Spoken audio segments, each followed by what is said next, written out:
En introduction, on va voir le mariage, comme on l'a dit, on n'a pas arrêté de le répéter. Le mariage est une fusion et non un mélange entre un homme et une femme. Amen. Que quelqu'un qui est d'accord avec ça dise Amen. Amen.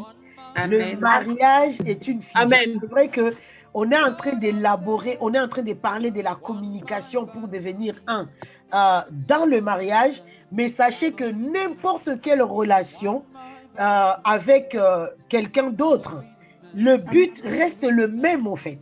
C'est toujours de devenir un. En fait, c'est une sorte d'unité. Amen. Avec ton frère ou ta sœur, lorsque tu communiques avec, tu es en relation avec, le but, c'est aussi d'être quelque part en unité. Amen. L'apôtre Paul n'arrête pas de dire préservez l'unité entre vous. Amen. Si nous devons préserver l'unité entre nous, ça veut dire ce que ça veut dire en fait. Ça veut dire que dans toute forme de relation, l'élément central qui soutient la relation, c'est vraiment l'unité. C'est la fusion. C'est cette fusion qui crée l'unité. Amen. Et ici, en l'occurrence, dans le domaine du mariage, on va encore plus insister, on va encore plus serrer le clou, comme on dit, pour dire communiquer pour devenir comme un. Parce que là, en l'occurrence, si dans les relations normales, nous cherchons à devenir un dans un domaine ou dans une dimension de notre vie, c'est-à-dire dans notre âme ou encore dans notre esprit, on ne va pas aller à devenir une seule chair avec nos amis, non. Hein? Physiquement, non. Vous êtes d'accord? Hein? Amen, amen. Typiquement, avec nos amis, on ne devient pas une seule chair physiquement, en fait. Mais on devient un, quand même, dans la dimension de notre âme et dans la dimension de notre esprit. Amen.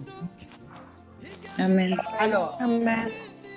On parle autour du mariage, mais à chaque fois, merci de faire l'exercice de ramener ce que vous entendez dans les différents domaines, au fait, dans les différentes relations. Est-ce que ça va aller pour tout le monde? Est-ce que tout le monde est à l'aise avec ça, avec ces concepts? Amen, amen. Amen. Amen. Ok, c'est parti. Donc, la parole nous dit que dans Genèse 2, verset 23, Dieu dit, et l'homme dit, cette fois-ci, celle-ci est l'os de mes os, chair de ma chair. Celle-ci sera appelée femme, Ishta. Hein, l'homme, c'est Ish, parce qu'elle a été prise de l'homme. C'est pourquoi l'homme quittera son père et sa mère et s'attachera à sa femme, et les deux deviendront une seule chair. Amen. Donc, le but du mariage, lorsque deux personnes se marient, ce n'est pas le mélange entre l'huile et l'eau, ou encore entre l'huile et l'eau. Ça, c'est vraiment l'exemple type, voilà. Hein? L'huile et l'eau, ce n'est pas ce mélange-là, mais c'est une fusion. Une fusion, c'est-à-dire le café et le lait, ou le café et le sucre. Ça se mélange au point où, c'est pour ça d'ailleurs la Bible dira que personne ne sépare ce que Dieu a uni. Amen. T'attacheras à sa femme et les deux deviendront une seule chair. Est-ce que cette notion, je sais qu'on le répète tout le temps, mais c'est vraiment important. Amen. Amen. Amen. Amen.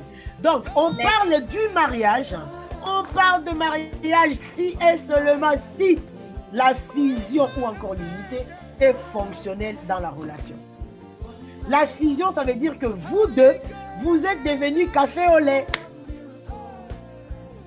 Là, on peut parler du mariage. Mais si aujourd'hui, dans votre relation, que ce soit mariage ou autre, si dans cette relation, le mélange est un peu l'huile et l'eau, ça veut dire que vous n'êtes pas mariés. Que quelqu'un dise aïe, aïe, aïe. Aïe, aïe, aïe. Aïe, aïe, aïe. Aïe, aïe, aïe, aïe. Si dans votre relation, peu importe le type de relation dans laquelle vous êtes aujourd'hui, parents, frères, sœurs, amis, conjoint, mari et femme, si votre relation ressemble plus au mélange de l'huile et l'eau, ça veut dire que dans les autres relations, vous n'êtes pas unis, ça sera difficile. Et si c'est un couple et que votre relation de couple ressemble au mélange l'huile et l'eau, et non pas, si vous n'êtes pas café au lait ou café sucré, ça veut dire que vous n'êtes pas marié. Vous simulez être marié, mais vous n'êtes pas marié. C'est grave, hein? Amen. C'est grave ce que je dis. Hein? Waouh, quel silence. C'est la vérité. Alors, vous imaginez, vous habitez ensemble, vous êtes dans la même maison, vous partagez le repas, vous êtes des colocataires. Aïe, aïe, aïe, aïe. Vous êtes des colocataires qui partagez une maison, les différentes choses dans la maison, mais vous n'êtes pas mariés. Pourquoi? Pour être marié, pour prétendre à ces statuts d'homme ou de femme mariés, il faut que la relation puisse fonctionner au quotidien en mode café au lait. Fusion. Et si ce n'est pas fusion, ce n'est pas mariage. Amen. Amen. Amen. Amen. Que le Seigneur nous accorde la grâce de rentrer dans cette dimension au nom de Jésus. Amen. Et que là où c'était compliqué, là où c'était difficile, là où c'était, on avait jeté l'éponge, là où c'était prise des têtes, tout ça, que la grâce, que cette porte qui était fermée devant vous puisse s'ouvrir en cet après-midi au nom de Jésus. C'est quoi la communication finalement? Les dictionnaires français, en tout cas partons sur des bonnes bases, les dictionnaires français nous donnent plusieurs sens du mot communiquer. Il nous dit c'est faire savoir quelque chose à quelqu'un ou encore faire passer quelque chose à quelqu'un pour qu'il en prenne connaissance. Amen.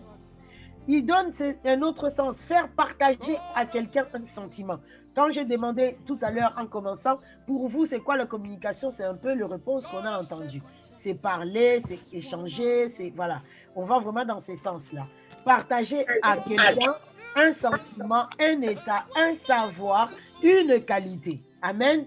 Amen. C'est faire passer quelque chose à quelqu'un d'autre, transmettre une maladie à quelqu'un. Contaminer quelqu'un, c'est communiquer. Amen. Amen. Oh, quand même, hein?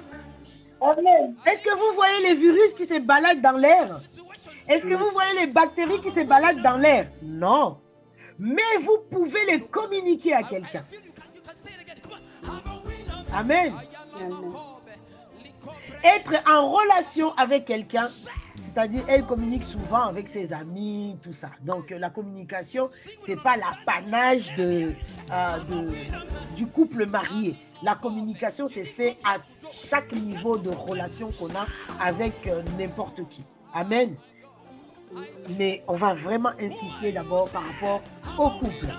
Et le sixième point qui va beaucoup plus nous intéresser ici, cette définition du dictionnaire qui dit c'est entrer facilement en contact, c'est faire volontiers part de sa pensée, de ses sentiments. Hein? Il a beaucoup de mal à communiquer. On a entendu tout à l'heure une réaction dans le chat qui disait je n'arrive pas, c'est difficile. Pourquoi? Parce que quand je lui dis quelque chose, il interprète ça à sa manière.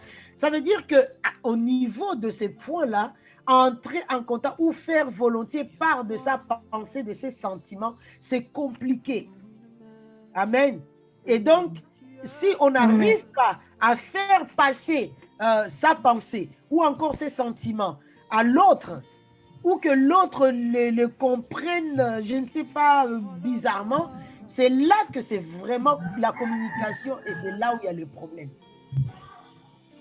Amen. Amen. Amen. Amen. Donc, Entrer facilement, comme on a dit, c'est la définition qui va plus nous intéresser. Entrer facilement en contact, faire volontiers part de sa pensée, de ses sentiments. Le contraire, c'est avoir du mal à communiquer, tout simplement. Amen. Si on n'arrive pas à faire ça, ça prouve qu'on a du mal à communiquer et que la communication dans la relation, elle est vraiment très compliquée. Mais à partir de maintenant, vous mettez le pied sur le bon fonctionnement de la communication par la grâce de Dieu au nom de Jésus. Amen. Amen. Donc cette définition, c'est de ça qu'il s'agit. C'est vraiment le véritable sens de la communication qu'on peut donner ou encore accoler au mariage. Amen. C'est vraiment ces sens-là. Si vous voulez parler des communications dans le couple, c'est vraiment sur ces sens qu'il faut se baser. C'est cette capacité à être en contact avec l'autre, à faire part à l'autre de ses pensées, de ses sentiments, de ses émotions, tout ça. Amen. Et bien évidemment, le but, pourquoi on doit communiquer, le but de la communication, ça va être d'arriver à un niveau de fusion.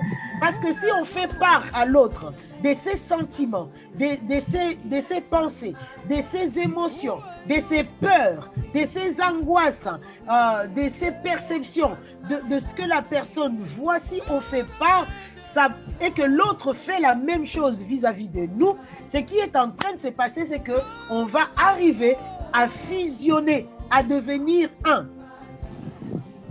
Amen.